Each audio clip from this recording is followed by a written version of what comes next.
Hello everyone, my name is Chandan Singh and welcome to my channel. So guys, beginners के लिए Bollywood news है, कोई PDF नहीं है, ये मैंने bollywoodlife.com से उठाया है। तो मैं इसको पढ़ के आपको समझाता हूँ, जो कुछ भी सीखने को होगा मैं आपको सिखाऊंगा। चलिए गाइज देखते हैं। हेडलाइन की बात कर लें। यहाँ लिखा है कि इट्स एक्सपेंसिव, यानी कि यह महंगा है। यहाँ इट्स का मतलब है इट इज़, ये कॉन्ट्रैक्शन है, शॉर्ट फॉर्म है इसका। यह महंगा है। Kriti Sanon makes the airport a runway. अब है कि कृति सैनन जो कि एक्ट्रेस है, मेक्स यानी कि बना देती है द एयरपोर्ट रनवे। तो कई बार आपने देखा ही होगा कि जो हेडलाइंस है वो प्रेजेंट इंडेफिनिट में दिखाई देती है, बट हम उसको पास्ट मान करके चलेंगे। यानी कि एयरपोर्ट को एक रनवे जैसा बना दिया। एज शी फ्लॉन्ट्स अ चिक बैलमैन बैग। अब किसी बैग के बारे में बात हो रही है, कंपनी है, बैलमैन एक कंपनी है। फ्लॉन्ट का मतलब होता है इतराना, यानी कि अगर आप शो करते हो, दिखाते हो किस चीज़ को, इस तरीके से चलते हो कि चीज़ें दिखती हैं, उसको फ्लॉन्ट कहते हैं। वो शी इज़ फ्लॉन्टिंग, वो दिखा रही है। तो एज जैसा कि या क्योंकि, एज के दो मतलब है, जैसा कि भी है और क्योंकि भी। तो एज शी फ्लॉन्ट्स अ चिक बैलमैन बैग, जैसा कि वो इस बैलमैन बैग को फ्लॉन्ट करती है, तो ऐसा लगता है कि भैया उसने एयरपोर्ट को रनवे बना दिया। आगे देखते हैं guys. Kriti Sanon is one young actress. तो पहले तो इसको देखते हैं कि जो कृति सैनन है वो एक बिल्कुल यंग एक्ट्रेस है, बहुत ही यंग, एकदम नई नौजवान एक एक्ट्रेस है। Who seems to have impressed one and all in Bollywood. Sentence को तोड़ना सीखिए दोस्तों। यहाँ तक तो कोई बात नहीं, एक पूरा एक सेंटेंस हो गया कि कृति सैनन क्या है जी, तो यंग एक्ट्रेस है।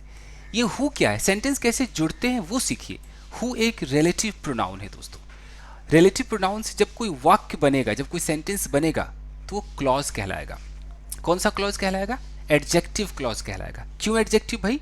क्योंकि ये जो है ये बगल वाले के बारे में कुछ बताता है, डिस्क्राइब करता है, इसलिए ये एडजेक्टिव है। आपने गुड सुना होगा, गुड एक एडजेक्टिव है। तो छोटे मोटे वर्ड भी एडजेक्टिव होते हैं, फ्रेज भी एडजेक्टिव होते हैं कई, और पूरा का पूरा क्लॉज जिसके अंदर एक सब्जेक्ट और एक वर्ब हो, वो भी एडजेक्टिव का काम करता है। तो ये पूरा का पूरा क्लॉज है, इसके अंदर ये हु एक सब्जेक्ट की तरह काम कर रहा है, सीम्स वर्ब की तरह काम कर रहा है। ठीक है, अब इसको समझते हैं। तो वो कृति सैनन जो हु सीम्स टू हैव, जिसको देखकर ऐसा लगता है, टू हैव इम्प्रेस्ड, कि उसने इम्प्रेस कर दिया है, वन एंड ऑल, चाहे वो एक हो चाहे सब हो, सबको इम्प्रेस कर दिया इन बॉलीवुड। तो क्लियर समझ में आ गया? अब मैं आपको यहीं पर सिखा दूं, ये सीम्स टू हैव का इस्तेमाल आपको सिखा देता हूँ। ठीक है जी, अगर आप चाहें तो मैं ये हु भी आपको समझा सकता हूँ। चलिए, ये सिर्फ बिगनर्स के लिए न्यूज़पेपर है। देखिए guys, seem to have third person singular है, तो हमें सीम्स करना पड़ेगा। He she it third person singular. होता क्या है कि हमने किसी को देखा, अब हमने देखा और हमने कहा कि यार इसको देखकर ऐसा लगता है ना कि इसने ना कुछ चुराया है, अगर मुझे ऐसा बोलना है। तो दो तरीके हैं मेरे पास। एक तो है इट से लगाओ, इट सीम्स। सीम्स का मतलब है कि ऐसा दिखता है या ऐसा दिख रहा है। रहा है कि भी फीलिंग अगर आए तो आप आईएनजी नहीं लगाएंगे, आप सीमिंग नहीं करेंगे, आपको सीम्स ही बोलना है। तो हिंदी जैसा भी आप समझिए, दिखता है या दिख रहा है, यानी कि प्रेजेंट की बात है। तो इट सीम्स ऐसा लगता है या लग रहा है दैट उसने कुछ चुराया है। शी हैज स्टोलन समथिंग, या शी की जगह ही भी हो सकता है कि शी हैज स्टोलन समथिंग, तो ऐसा लगता है कि उसने कुछ चुराया है। अब मैं इसको अगर और एडवांस्ड कर दूं तो मैं सबसे पहले शी को उठा लूंगा, शी। अब यहीं पर लगा दो सीम्स, शी सीम्स, यानी कि उसको देखकर ऐसा लगता है। फिर लगाइए टू हैव, फिर लगाइए स्टोलन समथिंग, समथिंग। अब देखिए सेंटेंस को, she seems to have stolen something, इसका वही मतलब है कि इट सीम्स, ऐसा लगता है, that she has stolen something. तो इतना बेहतरीन स्ट्रक्चर है दोस्तों कि सामने वाले को देख के हम कह रहे हैं कि तुझे देख के तो ऐसा लगता है भैया तूने दो कत्ल किए हैं, अगर ऐसा बोलना है। तो तेरे को देखकर ऐसा लगता है, तो यू सीम, यू के साथ सीम होगा, सीम्स नहीं होगा, क्योंकि यू तो थर्ड पर्सन सिंगुलर नहीं है। तो यू सीम टू हैव, बस टू हैव लगा दो। You seem to have, I seem to have, he seems to have, she seems to have, my friend seems to have. Past है तो he seemed to have, ऐसे करना होगा। You seem to have killed two people, two people, ऐसा तेरे को देख के लगता है तूने दो लोगों का कत्ल किया है। Okay fine. इसका पैसे भी बन सकता है कि तुझे देख के लगता है बेटा तू पिट गया है। कैसे होगा? यू सीम टू हैव, अब यहाँ बीन लगा दीजिए, you seem to have been beaten, इस तरीके से उसको देखकर ऐसा लगता है कि उसको प्रपोज किया गया है। She seems to have been proposed. ठीक है जी, आई थिंक आपके समझ में ये आ गया होगा। रही बात हु की, तो हु आपका क्या है भाई, एक रिलेटिव प्रोनाउन है, रिलेटिव प्रोनाउन है। ओके, तो हु से जब कोई वाक्य बनता है, जैसे मैं बोलूं कि who loves me, who loves you, अगर मैं यहां पर एक क्वेश्चन मार्क लगाता हूं तो इसका मतलब हो गया कि तुमसे कौन प्यार करता है, इस हु का मतलब हो गया कौन। लेकिन अगर मैं एक क्वेश्चन मार्क नहीं लगाता हूं, मैं एक फुल स्टॉप लगा देता हूं, अब क्या होगा, हु लव्स यू, अजीब नहीं लग रहा है? तो अगर एक फुल स्टॉप लग गया तो फिर ये एक छोटा सा क्लॉज हो गया और ये अधूरा है, क्योंकि इसके इधर एक प्रिंसिपल क्लॉज चाहिए, कुछ ना कुछ मेन क्लॉज तो चाहिए, ये एक अधूरा है। इसको आप ग्रामर की भाषा में सबऑर्डिनेट क्लॉज भी कहते हैं, बट मैं आपको उलझाऊंगा नहीं, सीधा मैं आपको समझा रहा हूं कि अगर क्वेश्चन मार्क है तो ये कौन का काम कर रहा है, हु लव्स यू, तुमसे कौन प्यार करता है, क्वेश्चन मार्क नहीं है, एक क्लॉज है, कैसे है, अधूरा है। तो अगर मैं ऐसे बोलूं कि I know the girl who loves you, अब ये हो गया पूरा। तो हु लव्स यू के पहले मैंने बोला आई नो द गर्ल, यानी कि मैं उस लड़की को जानता हूं। किस लड़की को जानता हूं, जो तुमसे प्यार करती है, या हु का मतलब है जो तुमसे प्यार करती है। तो ये पूरा का पूरा जो हु लव्स यू है, ये एक क्लॉज है। कौन सा क्लॉज है, एडजेक्टिव क्लॉज है। एडजेक्टिव क्यों है, क्योंकि इस गर्ल के बारे में कुछ बता रहा है कि वो लड़की, अबे कौन सी लड़की, वही लड़की जो तुझसे प्यार करती है, इसलिए यहां पर हम इसको एडजेक्टिव की तरह डील करते हैं। समझ में आ गया? Okay fine. I want to, एक मिनट, I want to beat the boy, मैं उस लड़के को पीटना चाहता हूं, किसे, who was abusing you yesterday, वही लड़का जो तुझे कल गाली दे रहा था। ये जो देख रहे हैं, who was abusing you yesterday, अगर मैं यहाँ क्वेश्चन मार्क लगाता तो तुझे कौन गाली दे रहा था, हु वॉज एब्यूजिंग यू, तुझे कौन गाली दे रहा था, लेकिन यहाँ पर क्वेश्चन मार्क नहीं है, तो I want to beat the boy, मैं उस लड़के को पीटना चाहता हूँ, हु वॉज एब्यूजिंग यू, जो तुझे गाली दे रहा था। समझ में आ गया? चलिए कैसे आगे देखते हैं। देखिए, she was recently clicked at the airport, she was recently clicked, ये है पास्ट इंडेफिनिट का पैसिव। यहां पर जो शी है वो डूअर नहीं है, शी कुछ नहीं कर रही है, शी एक रिसीवर है, इसके साथ कुछ हो रहा है। तो शी वॉज रिसेंटली क्लिक्ड, उसको क्लिक किया गया, यानी कि उसका फोटो खींचा गया। रिसेंटली का मतलब हाल ही में, तो उसको क्लिक किया गया एट द एयरपोर्ट, यानी कि एयरपोर्ट पर उसके फोटो खींचे गए। प्रेपोजिशन भी सीख लीजिए, एयरपोर्ट के लिए एट का इस्तेमाल हुआ है। As she headed for the shoot of a film, as जैसा कि या क्योंकि, दोनों ही चलता है। एज शी हेडेड, हेड का मतलब है कहीं किसी दिशा में जाना, तो she headed for the shoot, ऐसा कि वो शूट के लिए, एक फिल्म की शूट के लिए वो कहीं पर गई, कहीं पर जा रही थी। तो हालांकि हेडेड है तो हम इसको सेकेंड फॉर्म में बोलेंगे कहीं पर गई, उसने कहीं पर मूव किया एक फिल्म की शूटिंग के लिए, तो वहां पर उसके फोटो खींच लिए गए। कृति सैनन वोर अ वाइट नेटेड ड्रेस, तो हालांकि यहां पर करेक्ट होता है कि कृति सैनन ने पहना हुआ था, Kriti Sanon was wearing, but कई तरह के लोग हैं जो लिखते हैं तो उसने सेकेंड फॉर्म में ही लिखा है, तो ये भी चलेगा कि कृति सैनन ने पहना था अ वाइट नेटेड ड्रेस, यानी कि एक वाइट नेटेड ड्रेस था, वाइट था और नेट जैसा था, ड्रेस था, with a blue bomber jacket, एक ब्लू जैकेट था, मतलब बॉम्बर ये सब नाम है, अब इसकी हिंदी में क्या बताऊं, एक ब्लू जैकेट था। She teemed it with boots with heels, देखिए टीम्ड इट का मतलब क्या है कि उसने अब जैकेट पहना, वाइट नेटेड ड्रेस पहना, फिर एक टीम जैसा बना दिया, मैं ये पहनूंगी तो नीचे जूते मेरे कैसे होंगे, सब मिला के एक टीम हो गया, एक टीम का गठन हो गया, सब एक दूसरे से कनेक्टेड है। तो शी टीम्ड इट, यानी कि उसने इसका एक टीम बनाया, विद बूट्स विद हील्स, उसने जूते भी पहने जिसमें हील्स लगे हुए थे, विद हील्स, जूते पहने जो कि हील्स के साथ थे, एक तरीके से पूरे कपड़ों का एक टीम हो गया, स्टाइल होता है बोलने का। The colour of the boots matched that of the jacket, देखिए the colour of the boots, जो बूट्स के जो कलर थे, मैच्ड, उसने मैच किए, किससे मैच किए, दैट ऑफ द जैकेट, यहाँ दैट क्या है भैया, दैट का मतलब है colour, colour of the jacket, उसने जैकेट के कलर से मैच किए, यानी कि ऐसे जूते थे जो जैकेट के कलर से वो मैच कर रहे थे जूते। समझ में आया? अब यहाँ पर सिखाने के लिए दैट ऑफ का इस्तेमाल है, बहुत इंपॉर्टेंट है, दैट ऑफ का इस्तेमाल सीख लीजिएगा। देखिए दैट ऑफ का इस्तेमाल कैसे होता है, अब इसको ऐसे समझना होगा, बहुत इत्मीनान से समझिए इसको। आई होप कि आप बोर नहीं होंगे। देखिए गाइस, मैं ऐसे बोलता हूं कि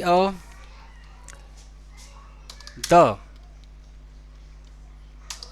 colour of my car is better then your car. मैंने एक सेंटेंस लिखा है, the colour of my car is better then your car. Spoken में लोगों को सही लग रहा होगा सेंटेंस कि सही तो है, मेरी कार का जो रंग है वो तेरी कार से तो बेहतर है। लेकिन अगर आप बहुत ध्यान दें, क्या मैं अपनी कार की बात कर रहा हूं या अपने कार के रंग की बात कर रहा हूं? तो मैं रंग की बात कर रहा हूं कि मेरी जो गाड़ी है उस गाड़ी का जो रंग है वो रंग तेरी गाड़ी के रंग से अच्छा है, ना कि तेरी गाड़ी से अच्छा है। तो मैं, दो गाड़ियां हैं, एक मेरी गाड़ी है एक आपकी गाड़ी है, तो मैं अपनी वाली गाड़ी का सिर्फ एक सेक्शन उठा रहा हूं, रंग उठा रहा हूं। तो उस रंग की तुलना मैं आपकी गाड़ी के रंग से कर रहा हूं ना, मैं पूरी गाड़ी से कैसे कर सकता हूं? तो इसलिए सेंटेंस गलत है। यहां पर मैंने क्या कर दिया, रंग की तुलना आपकी पूरी कार से कर दी कि तेरी पूरी गाड़ी से बेहतर तो मेरा वो कलर है, ये गलत हो गया। तो ये करेक्ट कैसे होता? वो ऐसे होता कि the colour of my car is better then the colour of your car. ये करेक्ट हुआ ना। मेरी कार का जो रंग है तो मैं उसकी तुलना तुम्हारे कार के रंग से कर रहा हूं, यानी कि तुम्हारी जो गाड़ी है उसके रंग से कर रहा हूं, ये हुआ करेक्ट। यानी कि the colour of my car is better then the colour of your car. अब यहां पर ये जो दो दो बार कलर कलर बोलने में अच्छा नहीं लगता है, इसके लिए क्या हुआ कि आप ऐसे बोलो कि the colour of my car is better then, भी लगाओ बेटर देन, फिर ये जो कलर है ना, दोबारा तो हमें कलर ही बोलना था, वो कलर ना बोल करके दैट लगा दो, देन दैट, फिर लगा दो ऑफ। ऑफ तो है ही, यहां पर ऑफ तो है ही, सिर्फ मैंने कलर को दैट कर दिया है, दोबारा कलर ना लिख करके मैंने दैट लिख दिया, बाकी तो ऑफ है ही। Than that of your car. अब पढ़ के देखिए, the colour of my car is better than that of your car. बोलने में भी बेहतरीन लग रहा है, कोई समझ पाया कोई नहीं समझ पाया। यहां इस दैट का मतलब है कलर। एक और एग्जाम्पल देखिए दोस्तों। ओके, द किसकी बात करें, सीट की बात करते हैं कि the seat of my bike, the seat of my bike is better then the seat of your bike. यानी कि मेरी जो बाइक है उसका जो सीट है वो तेरी बाइक की सीट से बेहतर है। दो दो बार हमने सीट बोला है, एक मेरी वाली सीट और एक आपकी वाली सीट। अब मैं क्या करूंगा, इसको ऐसे बोलूंगा कि the seat of my bike is better than that of your bike. यानी कि देन द सीट ऑफ, यहां इस दैट का मतलब है seat, then the seat of your bike. I think इतना क्लियर है। आगे देखते हैं गाइस। तो देखिए द कलर, यहां कलर है of the boots matched that of jacket. यहां दैट ऑफ जैकेट का मतलब है कि कलर ऑफ द जैकेट। यहां कलर ऑफ द बूट्स है और यहां कलर ऑफ द जैकेट है, तो यहां दोबारा कलर ना लिख करके दैट लिख दिया गया है। बिल्कुल क्लियर समझ में आ गया ना, इस्तेमाल करना सीखिए। Kriti Sanon stepped out of her car. Step out का मतलब होता है बाहर निकलना। अपनी कार से बाहर निकली, कदम उसने बाहर रखे, like a true blue Bollywood diva. Like मतलब की तरह, किस तरह से उसने स्टेप आउट किया, बाहर कदम कैसे रखा, जैसा कि ऐसा रखा जैसे ट्रू ब्लू। ट्रू ब्लू का मतलब होता है बेहतरीन, ईमानदार, सबसे अच्छा, मतलब ट्रू ब्लू मतलब कि वाह, बिल्कुल इनोसेंट, ईमानदार, ऐसा उसको ट्रू ब्लू कहते हैं। एक बिल्कुल ट्रू ब्लू बॉलीवुड डीवा जो होती है, उस तरीके से उसने कदम बाहर रखे। जस्ट सी द वीडियो, जरा वीडियो देखिए, ऐसा लिखा है, and you will know what we are talking about. तब आपको पता चलेगा कि हम किस बारे में बात कर रहे हैं। The tall actress posed for the shutter box. लंबी उस एक्ट्रेस ने पोज किया किसके लिए, for the shutter box. Shutter box हो या पेपराजी हो, सब कैमरामैन को कहते हैं जो फोटो खींचते हैं। हालांकि शटर बॉक्स का मतलब होता है कि जो शौकिया फोटोग्राफर है, उसने कैमरा बस ले लिया, अब तो मैं सबकी बस फोटो लेता रहूंगा जी, उसको शटर बॉक्स कहते हैं। तो कई ऐसे शटर बॉक्स खड़े होते हैं कि भाई फोटो खींचेंगे और उससे कुछ कमाएंगे, तो उसने पोज किया शटर बॉक्स के लिए। The actress flaunted a Balmain bag. Flaunt का मतलब होता है दिखाना, इतराना, इठलाना। तो उस एक्ट्रेस ने अपने उस बैग को दिखाया, फ्लॉन्ट किया। आगे देखते हैं। ये देखिए, ये है वीडियो, देखेंगे आप।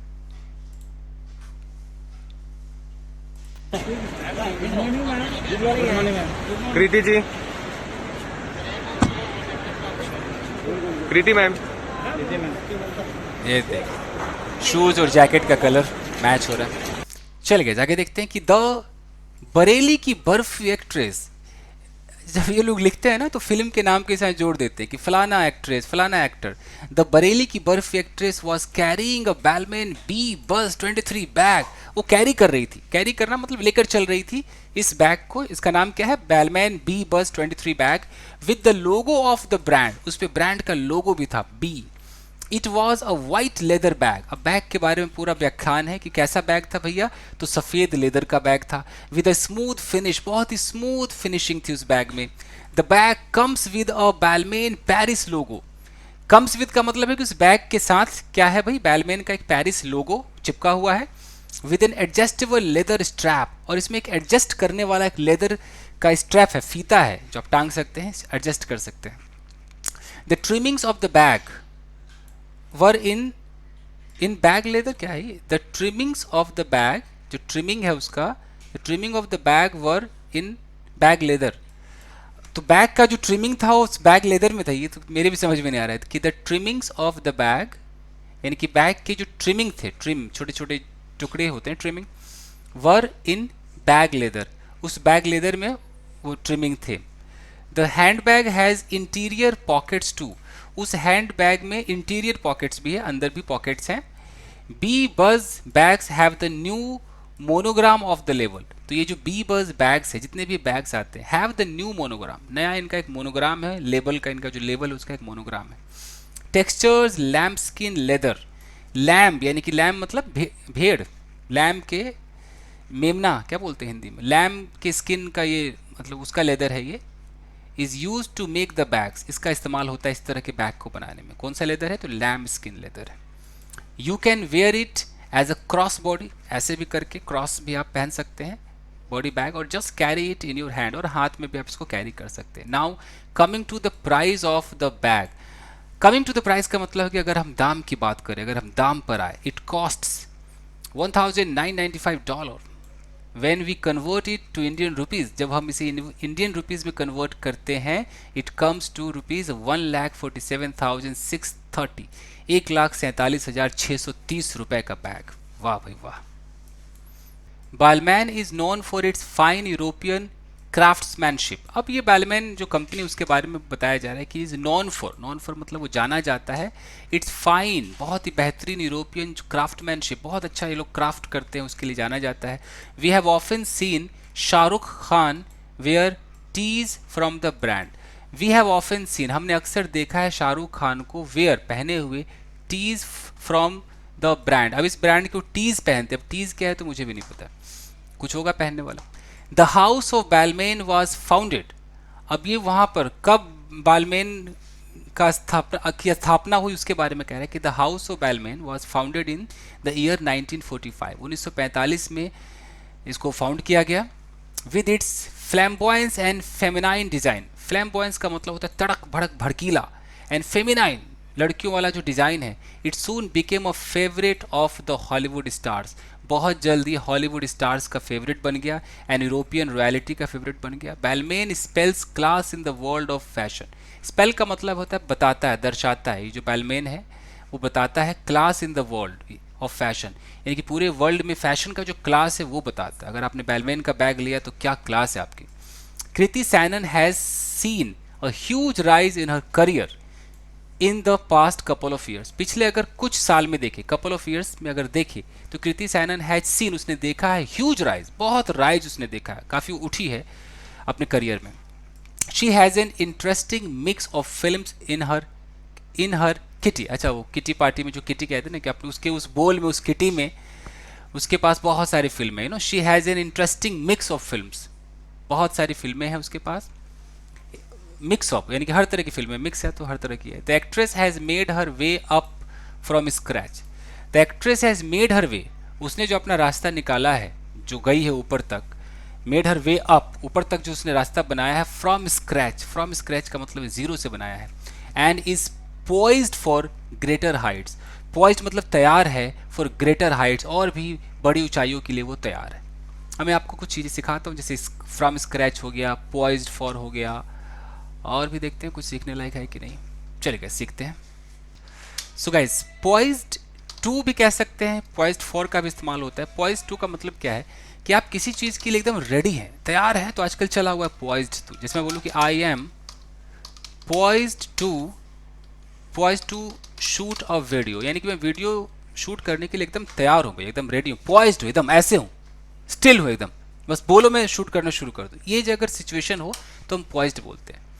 She is poised to go to village, मान लो ऐसे एग्जांपल मैं दे रहा हूँ, वो एकदम गांव जाने के लिए तैयार है। तो पॉइज्ड का मतलब कि रेडी है, रेडी ना बोल करके आप पॉइज्ड कह सकते हैं। तो क्लियर है। इसके बाद फ्रॉम स्क्रैच। फ्रॉम स्क्रैच का मतलब होता है कि फ्रॉम जीरो लेवल, जैसे कि I will teach you English from scratch. तो फ्रॉम स्क्रैच का मतलब कि मैं आपको एकदम जीरो लेवल से, स्क्रैच एकदम कुछ नहीं है, वहां से मैं आपको अंग्रेजी सिखाऊंगा। Okay. She has made her way up